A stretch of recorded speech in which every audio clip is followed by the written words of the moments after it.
울산시가 산업관광을 머무는 관광으로 만들어 울산의 새로운 성장 동력으로 활용하기로 했습니다. 전국을 돌며 우유 투입구가 있는 빈집만 골라 그 품을 턴 일당이 경찰에 검거됐습니다. 교통사고 피해 차량 운전자에게 차량을 임대해주고 보험금을 과다 청구한 렌터카 업체 5곳이 적발됐습니다.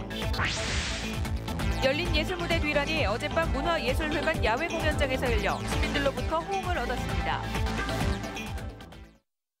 여러분 안녕하십니까? 5월 17일 목요일 UBC 굿모닝 울산입니다. 울산지방은 오늘 구름 많다가 오후 한때 곳에 따라 5에서 20mm가량의 소나기가 내리겠습니다. 아침 최저기온은 17.1도를 기록했고 낮 최고기온은 24도로 예상됩니다. 내일은 맑은 가운데 아침 최저 11도, 낮 최고 25도의 기온 분포를 보이겠습니다. 울산기상대는 오늘 비가 그친 뒤 당분간 맑은 날씨가 이어지겠다고 예보했습니다. 지난 한 해 동안 기업체 관람을 위해 울산을 찾은 관광객이 무려 40만 명에 이른다고 합니다. 울산시가 이 같은 산업관광을 새로운 성장 동력으로 삼기로 했습니다. 김익현 기자입니다. 단일 공장으로는 세계에서 가장 규모가 큰 현대자동차 울산공장, 세계 조선산업과 정유산업을 이끌고 있는 현대중공업과 SK에너지, 세계 굴지의 기업들이 모여있는 울산은 지난해에만 38만 명이 산업관광을 위해 찾을 정도로 그 잠재력은 단연 전국 최고입니다. 하지만 체류형 관광이 아닌 스쳐가는 관광이 되다 보니 아직은 걸음마 단계. 울산시는 이 같은 산업관광을 새로운 성장 동력으로 육성하는 방안을 추진하고 있습니다. 다른 지역에서 찾아볼 수 없는 훌륭한 산업 자원을 관광 상품화하여 울산을 동북아시아의 대표적인 산업 거점 관광 도시로 발전시켜 나가고자 합니다. 구체적으로는 울산 산업관광 거점지구 조성과 산업 전시시설과 관광 인프라 정비, 울산 고유의 산업관광 상품 개발, 그리고 산업관광의 브랜드화 추진 등이 제시됐습니다. 가장 핵심은 기업의 참여입니다. 과연 울산에 있는 기업이 참여할 것인가, 아니면은 해외에 있는 유수한 기업들이 참여할 것인가, 이런 부분들은 저희들도 고민을 하고 있고요. 울산시는 다음 달 관련 연구가 마무리되면 문화체육관광부의 산업관광 육성 기본 계획에 반영시킨다는 방침입니다. 남은 과제는 기술 유출 우려에 대한 대책과 다양한 이윤 창출 모델 만들기입니다. 최고의 잠재력을 갖춘 울산이 산업수도 위상에 걸맞는 산업관광 모델을 만들어낼 수 있을지 주목됩니다. UBC 뉴스 김익현입니다. 지역 정가가 연말 대선을 앞두고 조직 정비에 박차를 가하고 있습니다. 새누리당과 민주통합당은 이달 중으로 시당 위원장을 새로 선출하기로 하는 등 조직 정비에 서두르고 있습니다. 보도에 선우석 기자입니다. 새누리당 울산시당은 전당대회를 통해 대선을 이끌 새 지도부가 구성됨에 따라 이달 안에 시당 위원장을 선출하고 상근 위원장들도 새로 선임한다는 계획입니다. 차기 시당 위원장은 의원들 간의 협의 추대 형식으로 조선 가운데 연장자인 박대동 당선자가 맡을 가능성이 높은 것으로 알려졌습니다. 3선 이상 중진들은 중앙당직과 국회 상임위원장직에 도전하고 있고 재선의 안효대 의원은 대선에 뛰어든 정몽준 전 대표를 도와야 하기 때문입니다. 새누리당은 늦어도 5월 말까지 시당위원장 선출을 포함한 체제 정비에 박차를 가할 생각입니다. 총선에서 보여주신 민심, 일하라는 민심 충실히 받들어서 대선 체제로 전환하겠습니다. 민주통합당 울산시당은 오는 20일 전국 16개 시도당 가운데 처음으로 당권주자 8명이 모두 참석한 가운데 임시 대의원 대회를 갖습니다. 임동호 현 시당 공동위원장과 신규명 남구갑 지역위원장 가운데 1명을 시당위원장으로 선출하고 중앙당 대표 선거도 함께 치릅니다. 올해 12월 대권에서 반드시 울산에서부터 시작을 해서 대권 창출, 정권 재창출을 하도록 노력을 하겠습니다. 통합진보당 울산시당은 중앙당의 비례후보 부정선거 사태가 수습되는 대로 시당위원장과 지역위원장 선출을 통해 조직 정비에 나설 계획이라고 밝혔습니다. 중앙정치권이 대선을 위한 조직으로 탈바꿈하고 있는 가운데 지역 정가도 대선 조직 정비에 박차를 가하고 있습니다. UBC 뉴스 선우석입니다. 현관에 우유 투입구가 있는 집만 골라 절도 행각을 벌여온 일당이 경찰에 붙잡혔습니다. 현관문을 여는 데 걸린 시간은 불과 30초였습니다. 조인호 기자가 보도합니다. 우유 투입구로 손이 들어오더니 바닥에 손거울이 놓여집니다. 그리곤 손거울에 비친 디지털 도어락을 향해 카메라 삼각대가 다가갑니다. 살짝 건드리기만 해도 문은 금방 열립니다. 43살 최모 씨 등 2명은 자체 제작한 간단한 도구를 이용해 전국을 돌며 최근 2달 동안 23차례에 걸쳐 8,500만 원어치의 금품을 털었습니다. CCTV가 없는 오래된 빌라가 표적이 됐습니다. 갔다 오니까 문이 살짝 열려 있어서 안방은 싹 꺼내놓고. 이들이 문을 여는 데까진 불과 30초가 채 걸리지 않았습니다. 초인종을 눌러 주인이 없는지를 확인한 뒤 범행을 저질렀습니다. 경찰 추적을 피하기 위해 렌트카를 빌려 타고 다녔습니다.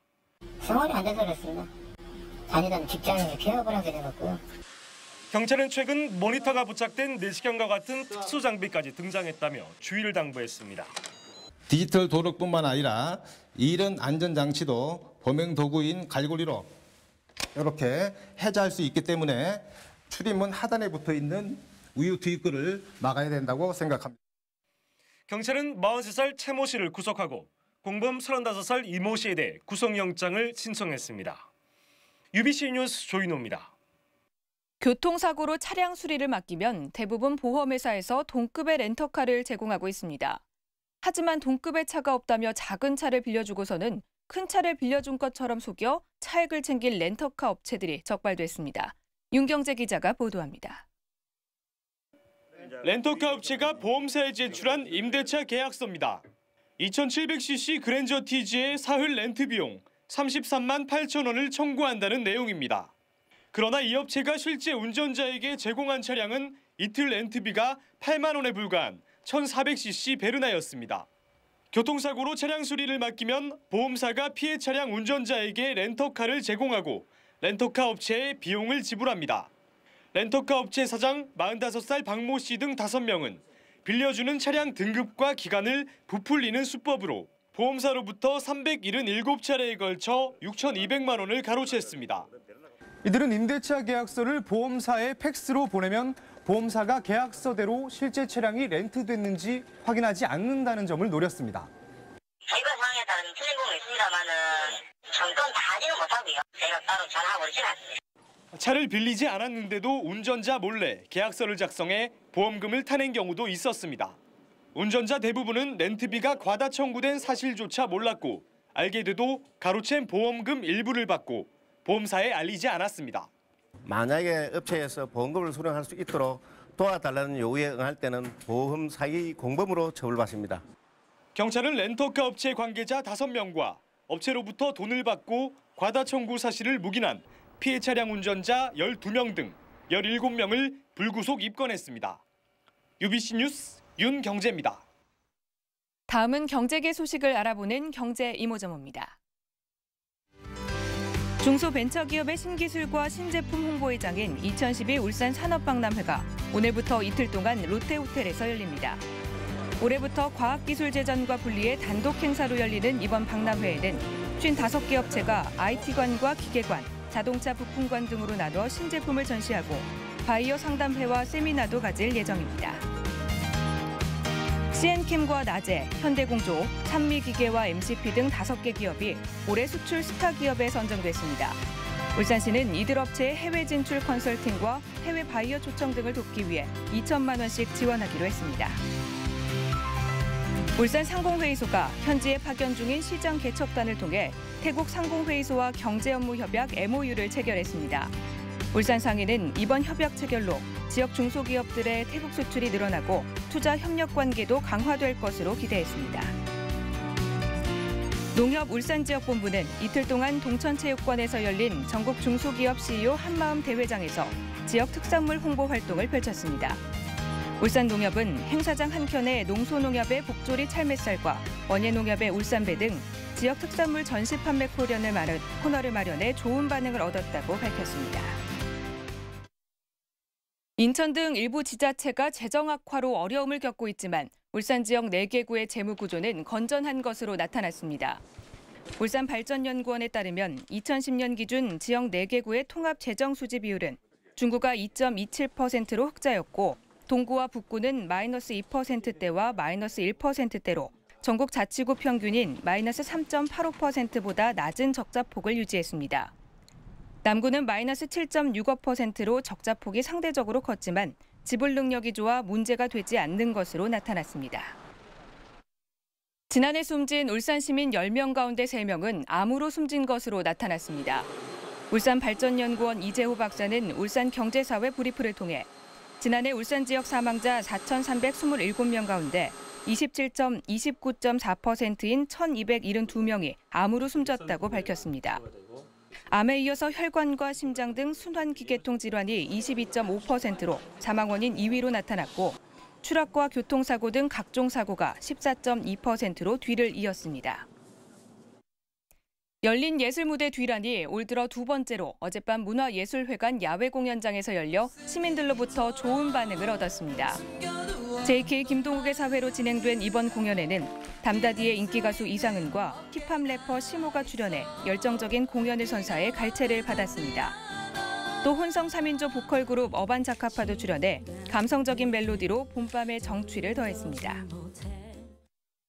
울산 현대가 일본의 FC 도쿄를 꺾고 조 1위로 아시아 축구연맹 챔피언스리그 16강에 진출했습니다.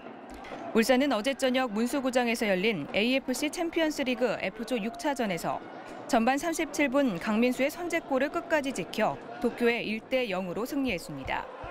울산은 이번 승리로 조 1위로 16강에 올라 오는 30일 홈에서 가시와 레이소를 상대로 단판 16강 경기를 치르게 됐습니다. 어젯밤 9시 11분쯤 동구 방어동의 한 냉동창고 건물 지붕에 쌓여있던 폐지 더미에서 불이 나 소방서 추산 16만 원의 재산 피해를 내고 8분 만에 꺼졌습니다. 소방당국은 옆 건물 옥상에서 던진 담뱃불로 인해 불이 난 것으로 보고 정확한 화재 원인을 조사하고 있습니다. 이상으로 5월 17일 목요일 UBC 굿모닝 울산을 마칩니다. 고맙습니다.